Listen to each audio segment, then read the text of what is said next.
এদিকে আমার মার বুদ্ধি দেখো, সিদ্ধ পুলির জন্য চালনির মধ্যে সিদ্ধ পুলি করা নিচ্ছে। কাপড় নেই ঘরে তার জন্য, কিন্তু অনেক সুন্দর হয়েছে। দেখো এখানে সিদ্ধ হয়ে গেছে, এগুলি এখানে আবার দিয়ে দিচ্ছে, চালনির মধ্যে বানিয়ে দিচ্ছে। এই মহিলাটার এত বুদ্ধি, তো তোমরাও শিখে নাও এরকম। আর এগুলি চালের গুঁড়ি দিয়ে না, সুজি দিয়ে বানানো।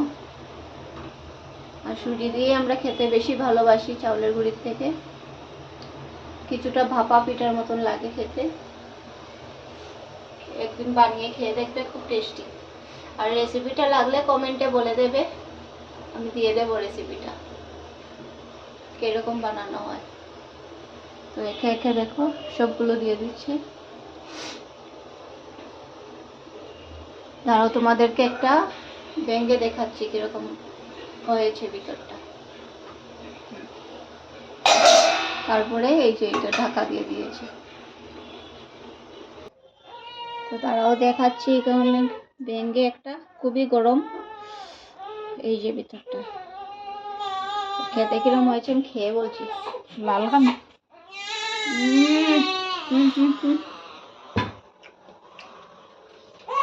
অসাধারণ।